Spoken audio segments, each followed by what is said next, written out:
Hello everyone and welcome to Life Begins at 20. My name is Mark and today we have episode 4 of MTG Cubed. There's been a slight change in plan with this episode as the singles that I ordered haven't turned up yet, which is unsurprising considering the time of year it is and the post over here in the UK. So I've decided to change it up and have all of the 2-colour guild cards instead. I'm going to break these videos up into smaller ones just so that you can choose which guild you're interested in rather than one massive video. It just might make it a little bit easier for you all. And for this video I'm going to be talking about my Simic guild cards. So let's get stuck in. Onto the Simic guild here. We've got our Planeswalker. I mean there's one in every single colour combination just to make sure it's fair. So here we've got Kiora the Crashing Wave. So for 2, a green and a blue, we've got a 2 Loyalty Planeswalker, which is pretty low to be perfectly honest, but her +1 is until your next turn, prevent all damage that be dealt to and dealt by opponent in the opponent's control. So you can stop something from doing any damage to her, which is quite handy. Her -1 is draw a card. You can play an additional land this turn, which is actually very, very useful, especially if you're trying to ramp up. And her -5 is you get an emblem with, at the beginning of your end step, put a 9/9 blue Kraken creature token onto the battlefield. Yep, that's going to be very strong, and during the course of the game that will end up winning you the game, more than likely. But to be perfectly honest, the -1 is probably where most of the work is going to be done with Kiora, so plussing it to make sure something doesn't do any damage, and then you're getting your card advantage and playing extra land, so pretty strong Planeswalker there. Onto the creatures, we've got Coiling Oracle. So for a green and a blue, we've got ourselves a 1/1. When it enters the battlefield, reveal the top card of your library. If it's a land card, put it onto the battlefield. Otherwise, put it into your hand. So you got yourself a card draw on a 1/1. I'm quite happy to pay that. If you can flicker it in and out, it's going to be even better, or bring it back, it's going to be even better for you.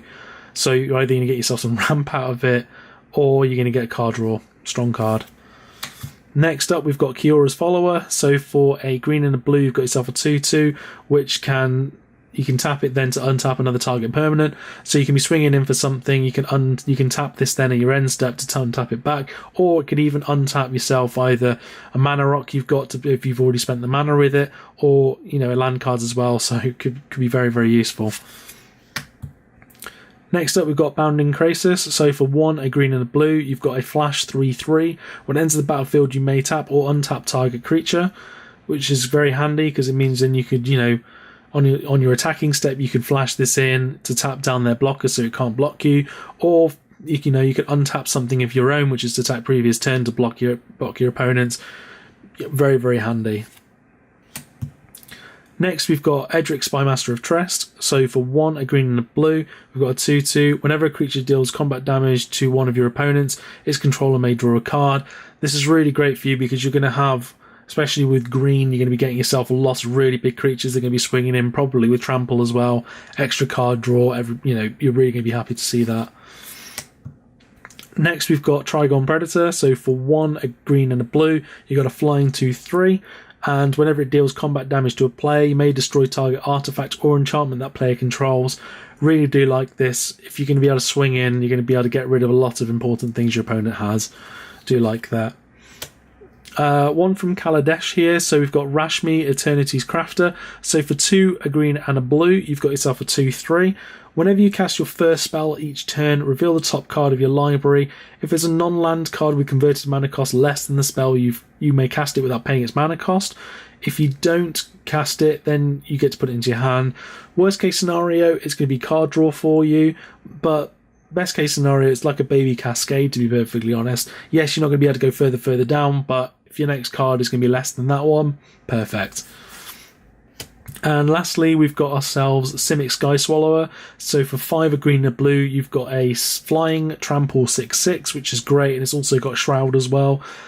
Really do like this card. It's going to be able to do a lot of work for you, and it's going to be quite tough to get rid of, so the opponent's going to have to deal with that. Good card there. So those are all the cards I have from this guild. If you want to see the rest, I've put a link in the description below for them all.